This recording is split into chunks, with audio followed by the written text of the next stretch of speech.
claro. Deus é bom, Deus é bom. Deus é fiel. É um prazer imenso tê-lo aqui conosco, viu? Um prazer imenso. Vocês estão me vendo Desejar- bem aqui ou tá? Felizes, está ótimo. Vocal perfeito, timbre de voz bacana, perfil mais bonito ainda. Tá top. Pode mandar ver aí, é com você agora. Seja aí cheio do Então, Espírito Santo. tudo bem? Só um minutinho, deixa eu fechar a porta aqui. Pode ir tranquilo, estamos aguardando.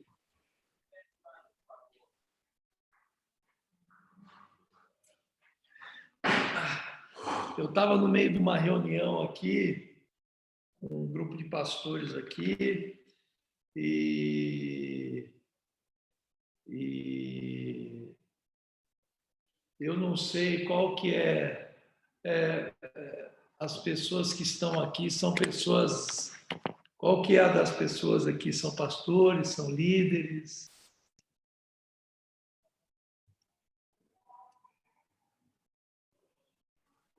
Apóstolo, tem pastores, tem missionários, tem alunos, tem novos Ok. convertidos, tem Amém. todo o perfil aí. Amém? Tem Amém. visitantes.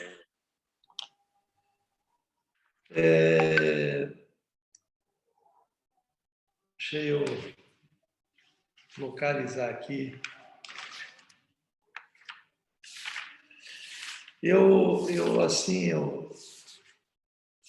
Eu confesso que tem algumas coisas assim que eu tô assim bastante assim já há algum tempo querendo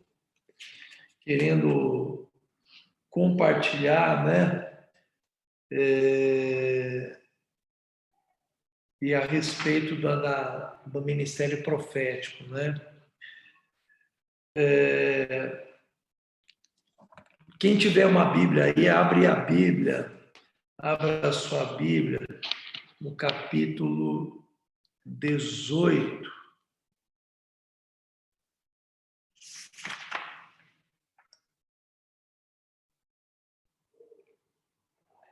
De 1 Crônicas.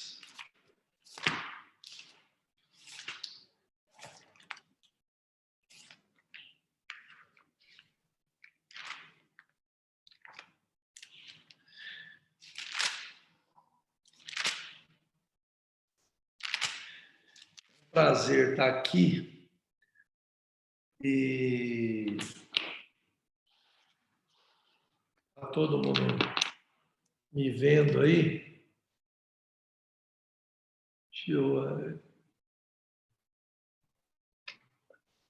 Eu não sei como é que eu boto aqui a minha foto aqui. Aqui, agora eu tô me vendo. Vocês estão me vendo? Tá top, apóstolo. Tá perfeito. Tá gravando, viu? Pode ficar tranquilo. Estamos gravando aí. Bom, eu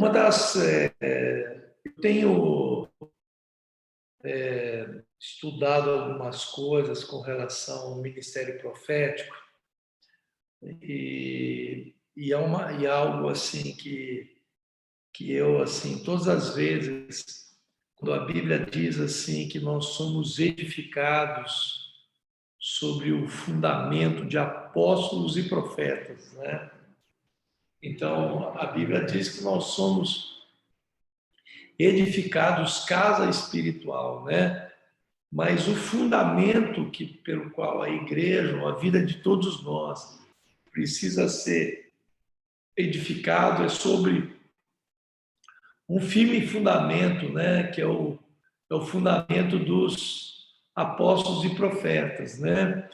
E o ministério profético, né? Não sei se vocês sabem assim, né? Tem algumas palavras que, quando você vai contar na Bíblia, ou a palavra profecia, ou profético, as palavras que mais existem, né? Por exemplo, a palavra apóstolo aparece poucas vezes na Bíblia, principalmente mais no Novo Testamento, né? A palavra pastor, a palavra evangelista, mas a palavra profeta, ela aparece mais de 900 vezes em toda a Bíblia. E ela não é a palavra que é mais citada, mas o ministério profético ele é muito presente em toda a Escritura. Então, quando a Bíblia diz que nós somos, no livro de Efésios, edificados sobre o fundamento dos apóstolos e profetas, é porque a igreja ela tem que ser edificada sobre esse firme fundamento. E esse fundamento é o ministério, primeiro, apostólico, e segundo, é o ministério profético. Então, você pode ver que na igreja de Antioquia, em Atos capítulo 13, quando diz assim, havia em Antioquia profetas e mestres. Então, havia dentro da igreja o ministério profético, ele era muito presente naqueles dias. E por incrível que pareça, a base de toda a igreja foi edificada sobre o ministério dos profetas, do ministério apostólico e profético. Por que os dois? Porque o ministério apostólico, vamos pensar assim, ele dá base, ele dá sustentação. E o ministério profético, ele aponta o caminho. Então, o papel do ministério profético é dizer para onde ir, é apontar o caminho do Senhor, mostrar o caminho pelo qual nós precisamos andar. Então, a igreja, quando ela perde, ela se torna muito política e menos profética, ela perde essa... Acredito que no meio da pandemia, as igrejas que mais romperam, que mais cresceram, foram as igrejas que caminharam debaixo da unção profética. Né? A gente teve aí bem aí a festa de Pentecostes. Basicamente, a festa toda ela foi edificada sobre fundamento profético. Né? Que teve esses dias aí na igreja Amor e Fé, né? A festa de Pentecostes. Então, o que ativa a unção profética na igreja, que ativa a igreja, é o ministério profético. E por incrível que pareça, né, o ministério profético ele aparece algumas vezes na Bíblia. Vou dar um exemplo disso. Se você puder abrir a Bíblia aí, capítulo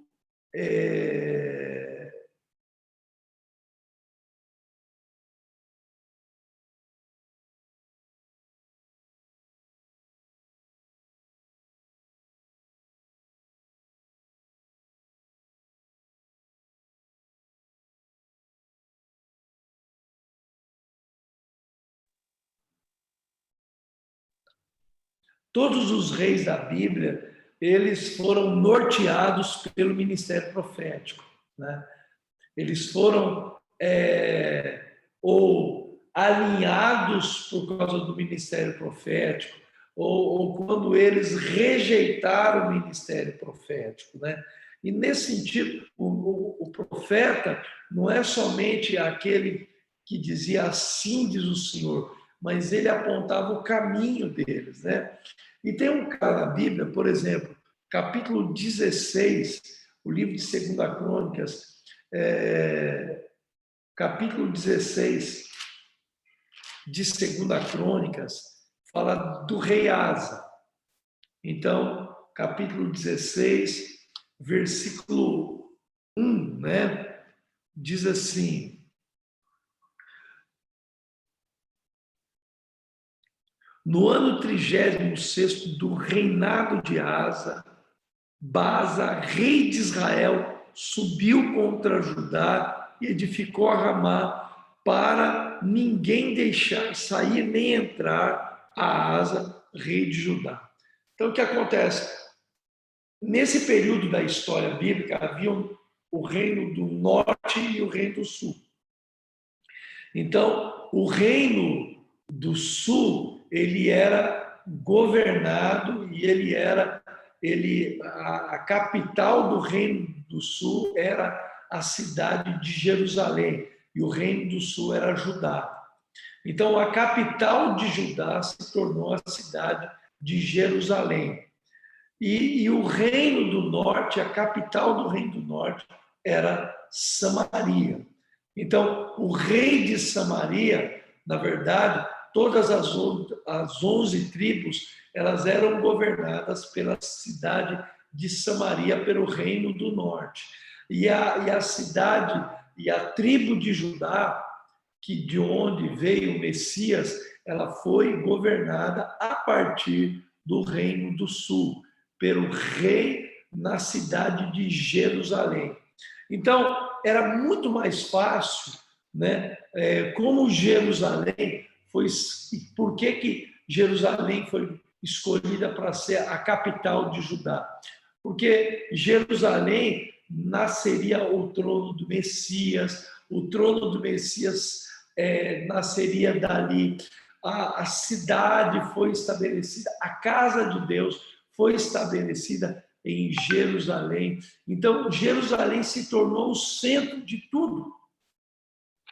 Então, todas as vezes, todos os reis que governaram em Jerusalém, eles eram basicamente obrigados a seguir a voz profética. Então, as outras 11 tribos, certa vez, cercaram Jerusalém. E a Bíblia diz assim que o rei de Baza, né? Rei de Israel, Baza, rei de Israel. Então, haviam os dois reinos, Israel e Judá. Então, Israel era as 11 tribos e Judá era a capital de Judá era Jerusalém. E todas Israel, ele cercou Jerusalém, ou cercou a Judá.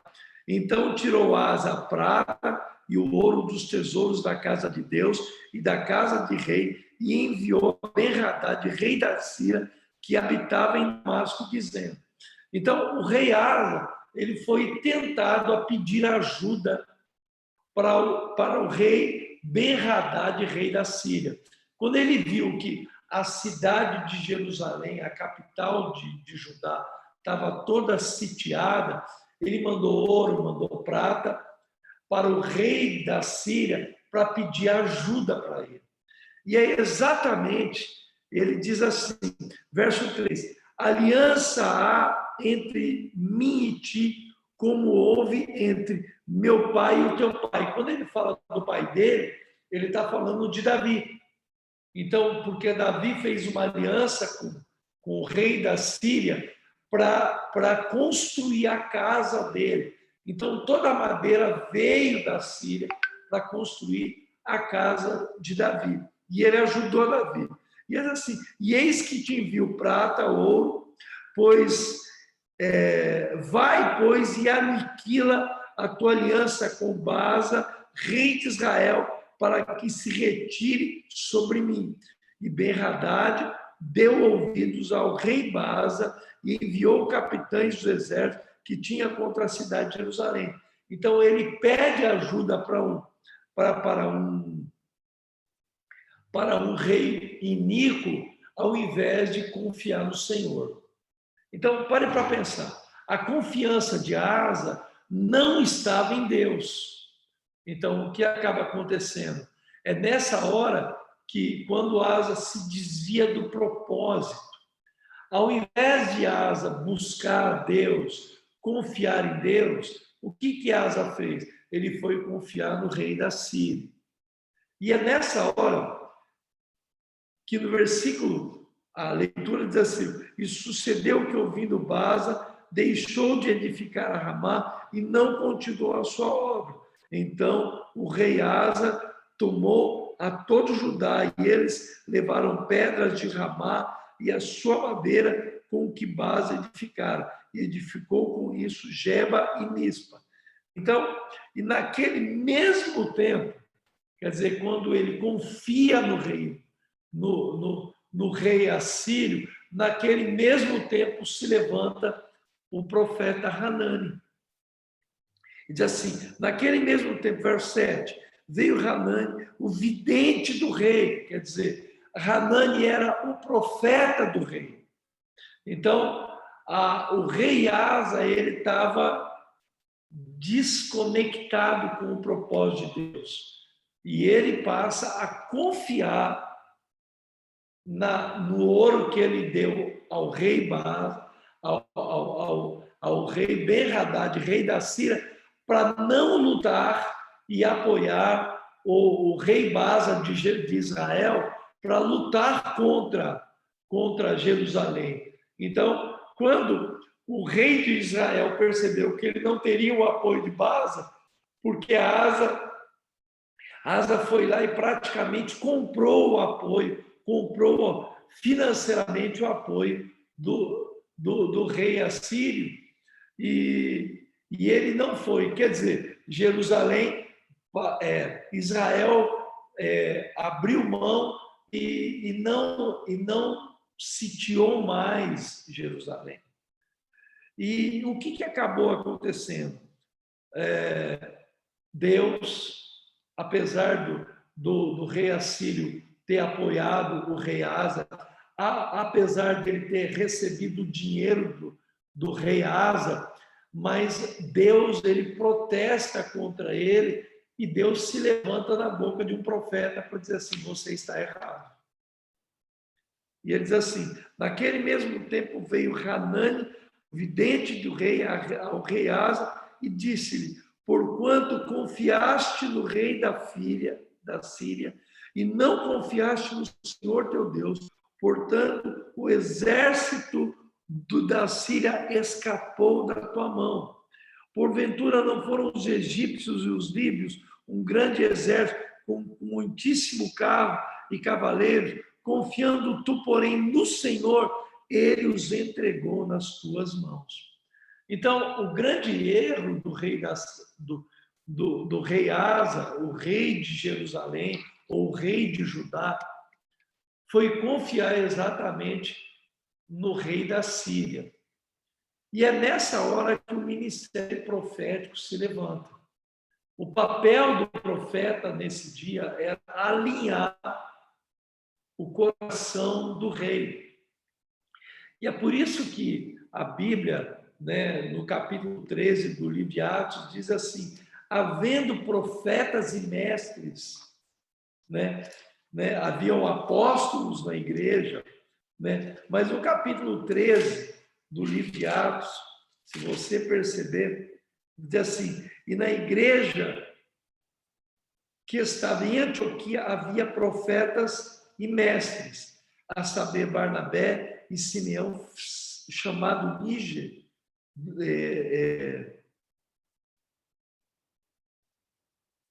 a saber, Barnabé, chamado Níger, e Lúcio, o Cirineu, e Manaém, que fora criado com Herodes o tetrarca Saulo. E servindo eles ao Senhor, jejuando, disse o Espírito Santo. Veja bem, se havia profetas e mestres, o Espírito Santo, ele não falou no vento, ele falou pela boca dos profetas que haviam na igreja. E ele diz assim, disse o Espírito Santo, separai-me a Paulo e a Barnabé para a obra que os tenho chamado. Então, o ministério profético foi o ministério profético que disse quem haveria de ser ordenado e quem não havia de ser ordenado. Foi o ministério profético. Na verdade, meu irmão, o ministério profético ele é extremamente necessário na igreja. Mas, ao mesmo tempo que a gente percebe a importância do ministério profético de trazer lucidez, às vezes, para a liderança da igreja, para apontar o caminho, para confrontar o pecado. Ao mesmo tempo que existe isso, existe uma confusão muito grande no meio disso, de pessoas que se dizem ser profetas quando não são. Eu vou dar um outro exemplo disso. Quando chega no livro de Crônicas, o rei Asa, quem alinhou a vida do rei Asa foi o profeta Hanani, o ministério profético. Asa, ele teve um filho, e a partir do capítulo seguinte, que é o capítulo 17 de 2 Crônicas, nasce o filho de Asa, que o filho dele chama-se Josafá. E por incrível que pareça, a Bíblia diz assim que Josafá prospera muito, se exaltou, Josafá promove uma grande mudança religiosa em Jerusalém. Quando chega no capítulo 18, diz assim: tinha, pois, Josafá riquezas e glórias em abundância e aparentou-se com Acabe.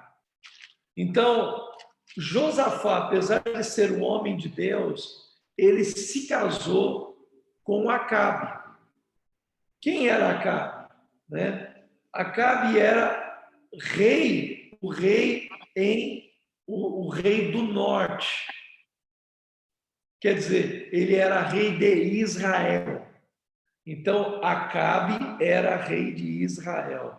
Então, aquela historiazinha do Acabe que se casa com a Jezabel. Só que dessa relação, Acabe teve filhos. E os filhos de Acabe, uma das filhas de Acabe, se casou com Josafá. Então Acabe era rei em Israel e Josafá era rei em Judá.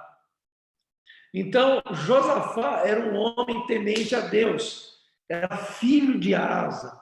E a Bíblia diz que Asa, o único problema de Asa, quando a Bíblia diz que Asa fez tudo que era perfeito, a não ser quando ele pediu ajuda para o rei da Síria e não confiou em Deus. Então, apesar dele não ter confiado em Deus, ele pediu, lembra? Ele pediu ajuda para rei Ben-Hadad, rei da Síria, e ele não confiou no Senhor. E o profeta veio e pau, confrontou ele. Então, de tudo que Asa fez, o único erro de Asa foi o quê? Quando ele não confiou no Senhor. Ele confiou no rei. Só que esse homem gera um filho. Esse filho tinha o mesmo DNA do seu pai. E quando você vê tanto Josafá como Asa, a Bíblia diz que o rei Asa andou nos caminhos de seu pai Davi. Quer dizer, e Josafá andou nos caminhos do seu pai Asa. Então, aí a gente vê, ao mesmo tempo, você vê o DNA, o que a paternidade ela pode gerar na vida de um homem. Asa anda no caminho do seu pai Davi. E Josafá andou nos caminhos do seu pai Asa e no caminho e segundo a casa de Davi. Mas ao mesmo tempo, então, o casamento de Josafá com a filha de Acabe não era um casamento fora da vontade de Deus. Na verdade, ele casa com o rei de Israel. Então, essa mulher, a mulher de Josafá, era a filha legítima, uma filha de Israel, apesar de ser filha de Jezabel. E quando Josafá casa com ela, ele se aparenta, o versículo 1 diz assim, aparentou-se com Acabe, quer dizer, ele casa com a filha de Acabe. E ao cabo de alguns anos, foi ter com Acabe a Samaria. Josafá, ele vai visitar o sogro. E quando ele vai visitar o sogro, olha o que a Bíblia diz. E Acabe matou ovelhas e bois em abundância para ele e para o povo que vinha com ele. Olha o que o Acabe. E Acabe persuadiu Josafá a subir com ele a Ramote Gileade, porque Acabe, rei de Israel, disse a Josafá, rei de Judá: irás tu comigo a Ramote Gileade? E ele disse: como tu és, serei eu, e o meu povo como o teu povo. Seremos contigo nessa guerra. O que Josafá faz? Josafá, ele aceita a fazer uma aliança com o seu sogro, rei de Israel. Acabe era rei de Israel. Ele faz uma aliança de ir a Ramote Gileade a lutar a guerra de Acabe. Está fácil de entender aqui. E ele assim, verso 4, e quando ele vai, ele fala assim: eu sou um com você, aonde você for eu vou, aonde você colocar o teu pé eu coloco o meu, aonde você caminhar eu vou caminhar, aonde você andar eu vou andar. A grande pergunta é que aqui ele foi, e é forte a expressão, ele foi persuadido por Acabe. Então, presta bem atenção. O rei Acabe já estava decidido a ir nessa guerra. Nessa guerra, Acabe, rei de Israel, não perguntou para Deus, não perguntou o que deveria fazer. Ele simplesmente, vou para a guerra e eu quero ouvir, e eu quero ir para essa guerra, mas eu quero saber se você vai comigo nessa guerra. E a Bíblia diz que Josafá, ele falou assim: eu vou com você na guerra. Só que no versículo 4, parem para pensar, se Josafá era rei de Judá, todo rei de Judá, a capital do reino de Judá era Jerusalém. O templo de Deus estava em Jerusalém.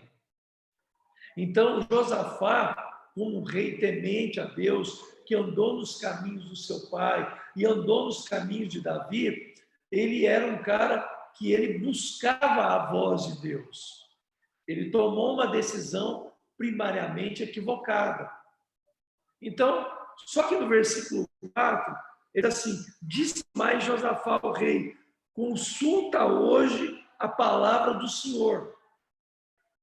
Então ele fala assim: vamos ouvir a palavra do Senhor. Mas ouvir a palavra do Senhor naqueles dias não era somente ele teria a opção em Jerusalém, ele podia ir dentro do templo, chamar o sacerdote e falar assim: eu vou nessa guerra, lança o Urim e o Tumim.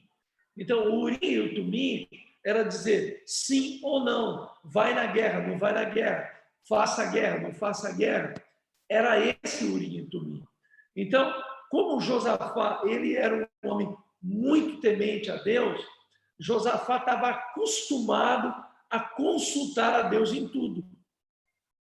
Então, só que ele diz assim para o rei: disse Josafá ao rei de Israel, que é o versículo 4, consulta hoje, peço-te a palavra do Senhor.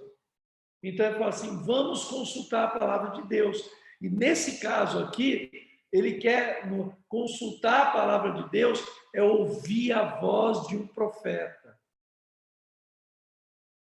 Então, o rei de Israel ajuntou os profetas, 400 homens, e disse-lhes: iremos à guerra contra Ramote Gileade ou deixá-lo-ei? Ele fala assim: nós vamos à guerra ou não vamos à guerra?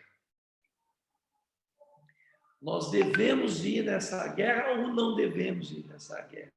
Devemos encarar essa situação ou não encarar essa situação? Mas, ouça bem, na verdade, o Acabe não estava interessado em ouvir a voz de Deus. Se ele tivesse interessado, ele deveria consultar a Deus antes de convidar Josafá para ir para a guerra. Então, é claro que ele não estava disposto a ir. Então, verso 5. Então, o rei de Israel ajuntou os profetas, 400 homens. Então, ele ajuntou 400 profetas em Israel. E lembra quando eu falei o seguinte, irmão, nem sempre quando alguém diz assim diz o Senhor, é realmente o Senhor que está dizendo. Mas agora só cai no conto do profeta quem não está acostumado a ouvir a voz de um profeta. Só ouve porque a voz de Deus ela é muito peculiar. A voz profética é uma voz muito peculiar. Quando eu ouço o apóstolo João Yuri, eu estou literalmente ouvindo a voz de um profeta. Porque o Yuri é uma voz profética. Quando eu ouço a voz do apóstolo Valdir aqui de governador, aqui de Ipatinga, eu estou ouvindo a voz de um profeta. Literalmente, eu estou ouvindo a voz de um profeta. Vocês estão me entendendo? Então, a gente precisa ouvir a voz de um profeta, mas a gente precisa ouvir uma palavra profética genuína da boca de um profeta. Então,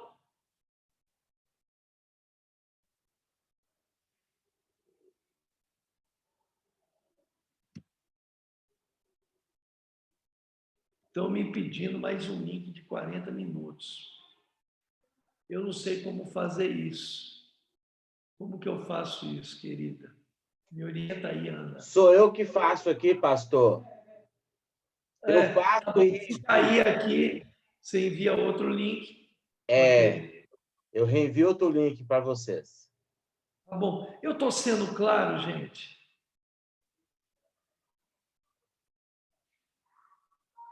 Amém, apóstolo. Demais. Então, cabeção. É porque eu estou dando a introdução no assunto. Então, quando ele, na verdade, quando ele pediu para ouvir os 400 profetas, uma coisa que me inquieta muito aqui é que quando os 400 profetas, eles vêm e eles dizem assim, então, porém, eles dizem assim, disse, pois. Aí, quando eles ouvem todos os profetas, diz assim o verso 5. Então o rei ajuntou os profetas, 400 homens, e disse-lhes, iremos à guerra contra Ramote de Gileade, ou deixá-lo-ei? E disseram todos eles. Então, imagina assim, são 400 profetas dizendo uma mesma coisa. Qual é a palavra que ele diz? Verso 5. Diz assim, sobe porque Deus a dará na mão do rei. Olhem para pensar, meu irmão, 400 profetas dizendo, eles chegam, imagina, eu fico imaginando aquele sapateando e rodopiando e xecarabaná, mané, manô, munu, e aquela doideira toda. 400 homens, profetas de Deus, dizendo a mesma coisa. Vai para a guerra, sobe para a guerra. Só que o versículo 7, versículo 6 diz assim, disse, porém, Josafá, não há ainda profeta algum do Senhor para que consultemos. Quer dizer, parece que Josafá ele está ouvindo, o som não está batendo. São 400 pessoas dizendo a mesma coisa. Agora, um certo filósofo diz assim que toda unanimidade é burra. Eu não estou dizendo que toda a unidade é burra, mas a unidade, nesse sentido, ela pode ser uma burrice. Porque são 400 profetas dizendo a mesma coisa e o Josafá não está convencido daquilo ainda. Por quê? Porque o som da profecia é um som muito peculiar. É como quando a Bíblia diz que veio do céu um som, até ministrei lá na festa de Pentecostes, veio do céu um som como de um vento. Então foi ouvido um som como de um vento. Então o som de Deus, o som do céu, o som de uma profecia genuína, ele é muito distinto. Então, são todos dizendo a mesma coisa. E o Josafá está dizendo assim, ainda há alguém que nós possamos consultar a voz de Deus? Ele falou assim, ainda um profeta? Tem alguém que a gente possa consultar? Tem alguém ainda que possa falar